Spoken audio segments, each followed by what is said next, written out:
Thank you for listening. This is the near death experience of Karen, and we'll get right into it. Open quote. As a teenager, I had several psychic experiences, often occurring in dreams. As I grew older and life more hectic, these experiences diminished, almost disappeared, until the pregnancy of my first child. Shortly after his birth, I had the most horrific dream that I would be in a terrible car crash that would take my life. For months, I was terrified and was extremely cautious and on the lookout for that monster vehicle. By the time my son was 7 months old, I convinced myself it was only a dream, nothing of what was to come. I had a brand new teaching position, a baby, a home, my husband to take care of. I had put too much energy into this thing. Then it happened. I left school right away that day. I wanted to pick up my son from his grandmother and hurry back to school to watch a baseball game. It was a picture-perfect way to spend the afternoon with my son. As I was exiting the freeway with usual caution, I made a left-hand turn on a light that had been green for some time. This was my lucky day, I thought. Then in an instant, I was gone. Immediately, I was in the most beautiful, serene place I had ever been. My grandfather, another person whom I had known in a previous life, and a guardian were ready to help me with the transition. They told me of the accident, showed me the sight. It was my time to come home, they said. The overwhelming love and happiness of that place was so inviting. I could feel myself becoming lighter each moment. In a fit of fear and panic, I began crying. No, I couldn't be dead. What would happen to my son? He was 7 months old. He would never remember me. His father didn't even know how to take care of him. I didn't want him raised by his father's parents. No, no, no. This was not the time to go. They were wrong. In an embrace of love, they calmed me by showing me that my son, my entire family would be okay after my death. My mother could lean on my grandmother. It would take time, but she would heal. My husband, hurt and sad and lonely, would also heal and eventually find love once again. Death is part of the lessons we are to learn on earth, and my death was an important lesson for those involved in my life. I was shown my funeral, taught how to be near those I loved, and told I could eventually communicate with those whose spirits were open. I could accept this. They would be fine. I was feeling lighter all the time. But wait, my son. I couldn't leave my son. Babies need their mommies.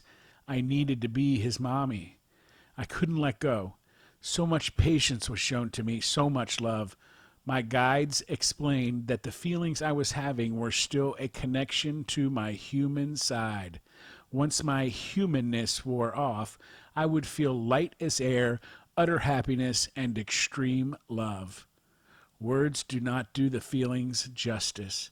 They work to help me throw off my human weight. The feelings were so great and seemed to pull me in stronger and stronger, yet my connection to my son was so strong. We wandered in this beautiful place for what seemed like an eternity. We discussed my life. We discussed religion. We discussed secrets of the soul that as humans we must forget, lest we'd never be able to thrive on earth. End quote. Secrets of the soul that as humans we must forget, lest we'd never be able to thrive on earth.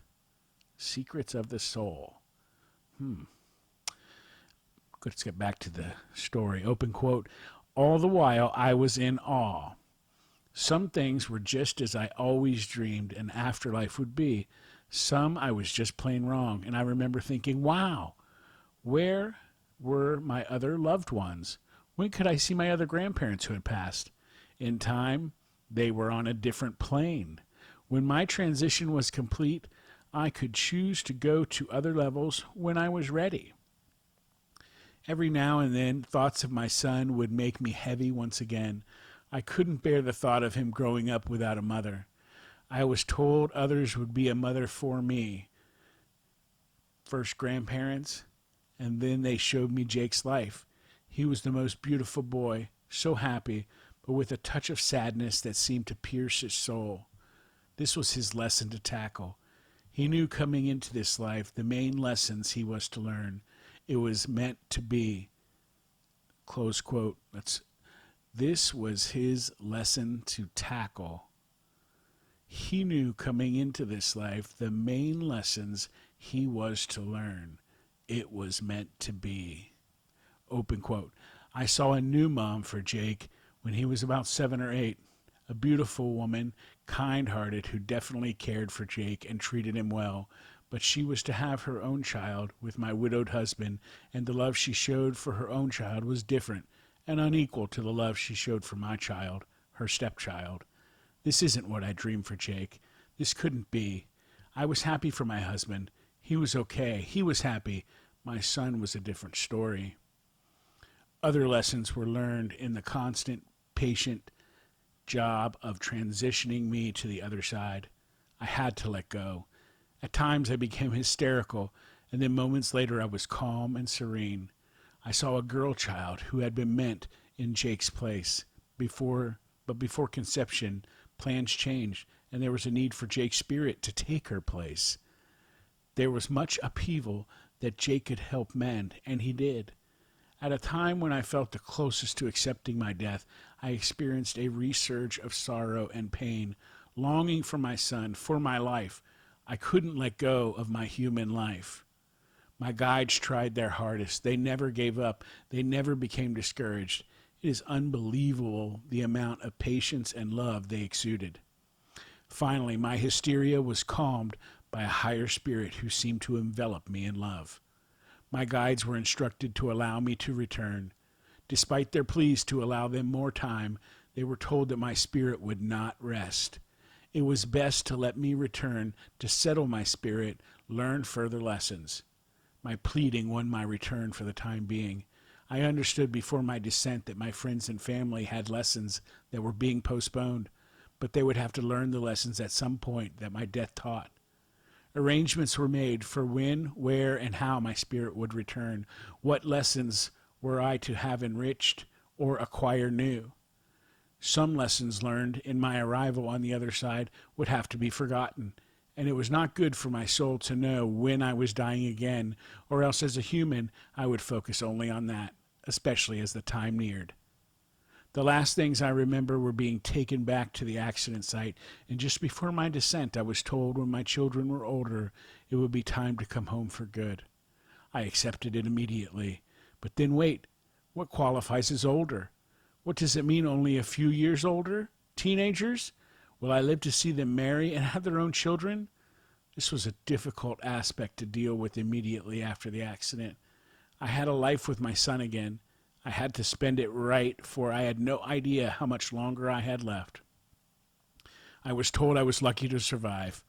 A large utility truck ran a red light and hit the driver's side of my tiny compact car.